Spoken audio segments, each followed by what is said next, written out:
നമ്മുടെ മിൽക്കി വേ ഗാലക്സിയെ ഗ്രാവിറ്റിയുടെ ഒരു പടുകുഴിയിലേക്ക് വലിച്ചു കൊണ്ടുപോകുന്ന ഒരു അദൃശ്യ ശക്തി നമ്മുടെ പ്രപഞ്ചത്തിലുണ്ട്. മിൽക്കി വേ ഗാലക്സി മാത്രമല്ല, ഏകദേശം 1,00,000 ഗാലക്സികളാണ് ഈ അദൃശ്യ വസ്തുവിൻ്റെ നേരെ ഗ്രാവിറ്റി മൂലം സഞ്ചരിക്കുന്നത്. ദ ഗ്രേറ്റ് അട്രാക്ടർ എന്നാണ് ഈ വസ്തുവിന് ഇട്ടിരിക്കുന്ന പേര്. പക്ഷേ ഈ വസ്തു എന്താണെന്ന് നമുക്ക് ഇന്ന് വരെ വ്യക്തമായിട്ട് കാണാൻ കഴിഞ്ഞിട്ടില്ല. ഒരു പ്രകാശവർഷം എന്നത് നമുക്കൊന്നും ചിന്തിക്കാൻ പോലും കഴിയാത്ത അത്രയ്ക്ക് വലിയൊരു ദൂരമാണ് എന്ന് നമുക്കറിയാം. എന്നാൽ നമ്മുടെ ആയുഷ്കാലത്തിൽ ഒരു പ്രകാശവർഷത്തിൻ്റെ 16% ദൂരം നമ്മൾ ഫ്രീ ആയിട്ട് പ്രപഞ്ചത്തിലൂടെ സഞ്ചരിക്കുന്നുണ്ട്. ഒറ്റ പ്രശ്നമേ ഉള്ളൂ, നമ്മൾ ഈ സഞ്ചരിക്കുന്നത് ഈ ഗ്രേറ്റ് അട്രാക്ടറിൻ്റെ അടുത്തേക്കാണ്. ഏകദേശം 1,00,000 ഗാലക്സികളെ മൊത്തമായിട്ട് ബാധിക്കത്തക്ക അത്രയ്ക്ക് ഗ്രാവിറ്റി ഈ വസ്തുവിനുണ്ടെങ്കിൽ സ്വാഭാവികമായും അതൊരു വളരെ വലിയ വസ്തുവായിരിക്കണം. പിന്നെ എന്തുകൊണ്ട് നമുക്കതിനെ കാണാൻ കഴിയുന്നില്ല എന്ന് സ്വാഭാവികമായും തോന്നിയേക്കാം. എത്ര പവർഫുൾ ടെലസ്കോപ്പ് ഉണ്ടെങ്കിലും വിസിബിൾ ലൈറ്റ് ഉപയോഗിച്ച് നമുക്ക് ഈ വസ്തുവിനെ ഒരിക്കലും കണ്ടെത്താൻ കഴിയില്ല. അതിന് വളരെ രസകരമായ ഒരു കാരണമുണ്ട്. എന്തായിരിക്കും ഈ ഗ്രേറ്റ് അട്രാക്ടർ? എന്തുമാത്രം ഗാലക്സികളെയാണ് അത് പിടിച്ചു വലിക്കുന്നത്? ഇങ്ങനെ സംഭവിക്കാൻ എന്താണ് കാരണം? എന്തുകൊണ്ട് നമുക്കതിനെ കാണാൻ കഴിയുന്നില്ല? നമുക്ക് ഈ വീഡിയോ വഴി ഒന്ന് കണ്ടു നോക്കാം. ഹായ് ഫ്രണ്ട്സ്, സയൻസ് ഫോർ മാസിൻ്റെ പുതിയൊരു വീഡിയോയിലേക്ക് സ്വാഗതം. സൂര്യനിൽ നിന്നും ഭൂമിയിലേക്കുള്ള ദൂരം ഏകദേശം 15 കോടി കിലോമീറ്ററാണ്. ആ ദൂരം സഞ്ചരിക്കാൻ പ്രകാശമെടുക്കുന്ന സമയം വെറും 8 മിനിറ്റാണ്. സൗരയൂഥത്തിൻ്റെ ഏറ്റവും ഔട്ടർമോസ്റ്റ് പ്ലാനറ്റായ നെപ്റ്റ്യൂണിലേക്ക് സൂര്യനിൽ നിന്നുള്ള പ്രകാശം എത്താൻ എടുക്കുന്ന സമയം ഏകദേശം 4 മണിക്കൂറാണ്.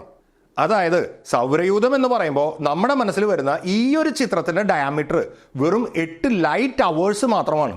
അപ്പോൾ ഒരു ലൈറ്റ് ഇയർ അഥവാ പ്രകാശ വർഷം എന്ന് വിളിക്കുന്ന ദൂരം എന്തുമാത്രം വലുതായിരിക്കും എന്നൊന്ന് ആലോചിച്ച് നോക്കിയേ. നമ്മുടെ ഇന്നത്തെ ടെക്നോളജി വെച്ച് ഒരു ലൈറ്റ് ഇയറിൻ്റെ 1% ദൂരം പോലും ഒരാളുടെ ആയുഷ്കാലത്തിൽ സഞ്ചരിക്കാൻ കഴിയില്ല. പക്ഷേ ഒരു ലൈറ്റ് ഇയറിൻ്റെ ഏകദേശം 23% ദൂരം ഭൂമി നമ്മളെ ഫ്രീ ആയിട്ട് കൊണ്ടുപോകുന്നുണ്ട്.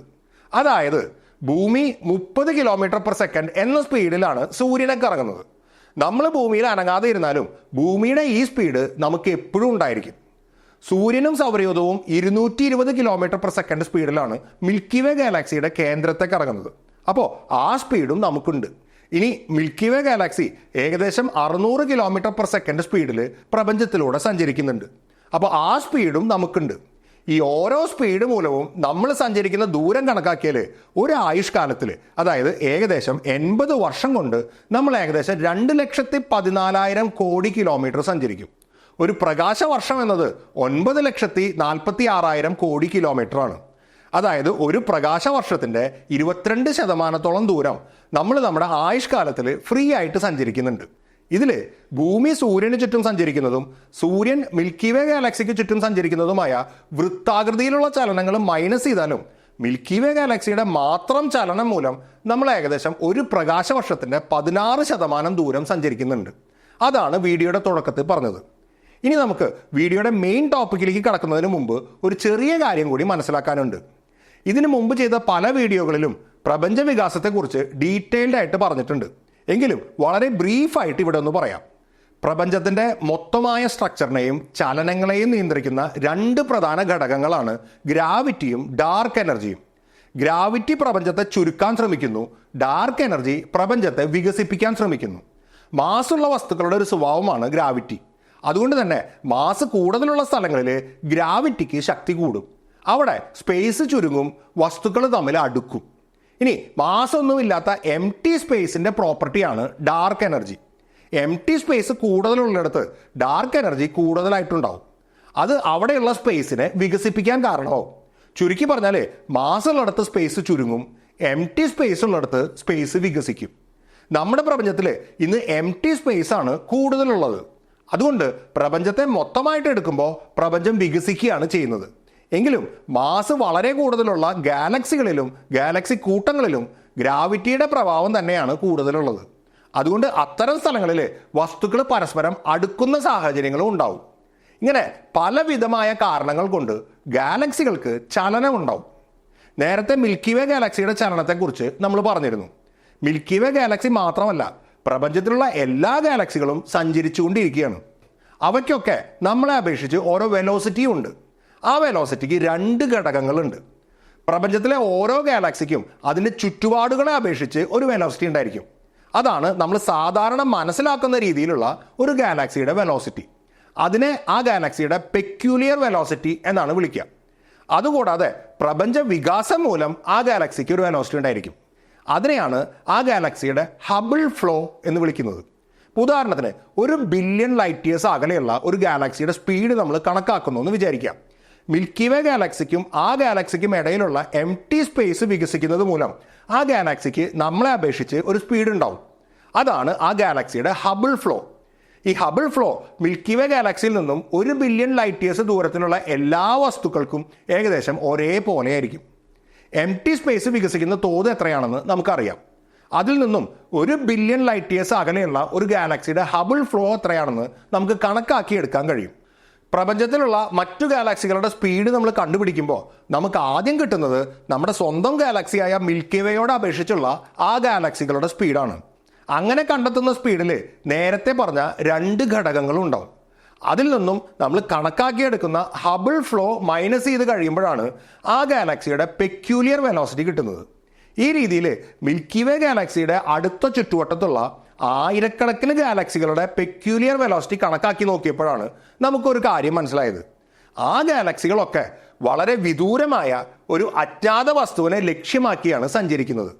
വളരെയധികം ഗ്രാവിറ്റേഷണൽ ഫീൽഡുള്ള ആ വസ്തു നമുക്ക് ചുറ്റുമുള്ള എല്ലാ ഗാലക്സികളെയും അതിലേക്ക് വലിച്ചടുപ്പിക്കുന്നുണ്ട് എന്ന് നമുക്ക് മനസ്സിലാക്കാൻ കഴിഞ്ഞു.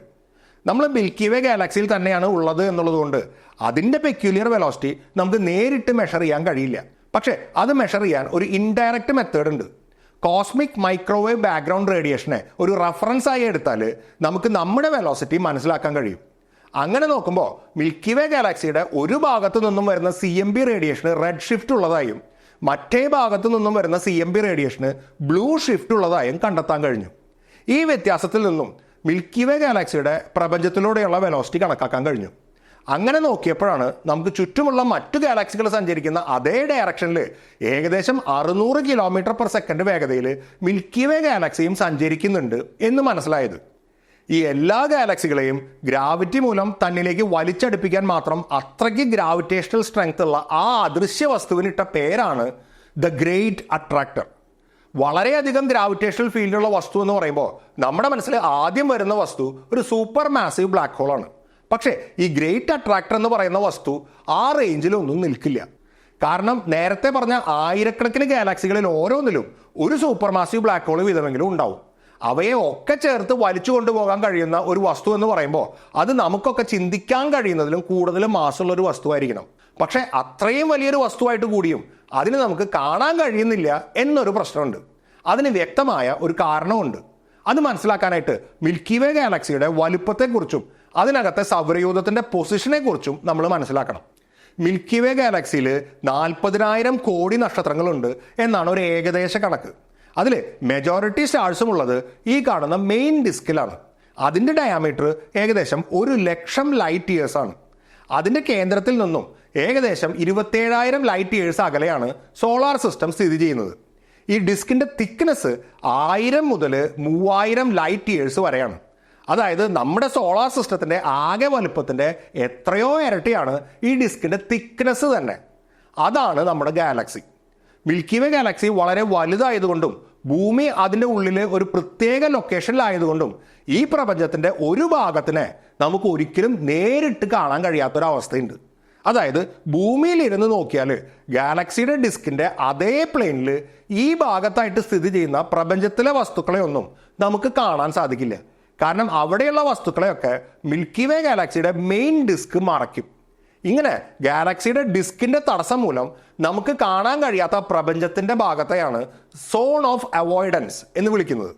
നമ്മൾ നേരത്തെ പറഞ്ഞ ദ ഗ്രേറ്റ് അട്രാക്ടർ സ്ഥിതി ചെയ്യുന്നത് ഈ സോൺ ഓഫ് അവോയ്ഡൻസിലാണ്. അതുകൊണ്ടാണ് നമുക്കതിനെ കാണാൻ കഴിയാത്തത്.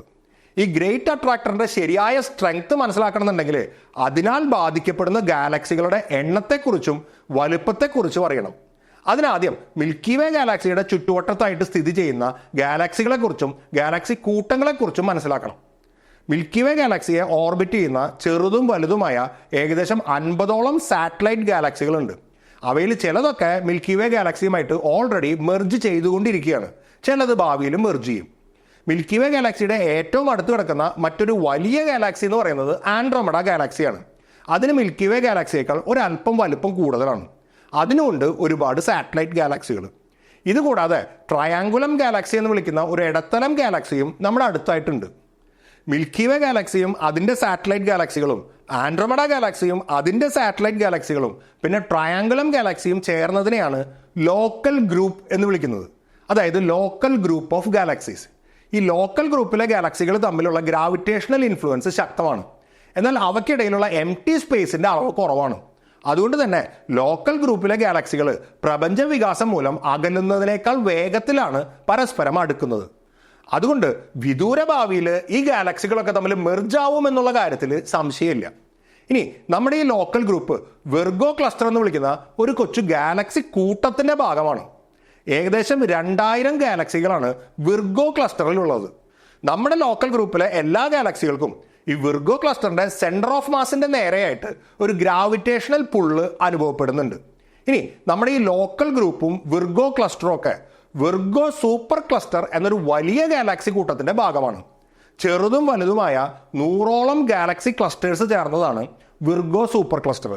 അതിനകത്തുള്ള എല്ലാ ഗാലക്സി കൂട്ടങ്ങൾക്കും ഈ ക്ലസ്റ്ററിന്റെ സെന്റർ ഓഫ് മാസിന്റെ നേരെയായിട്ട് ഒരു ഗ്രാവിറ്റേഷണൽ പുള്ള് അനുഭവപ്പെടുന്നുണ്ട്.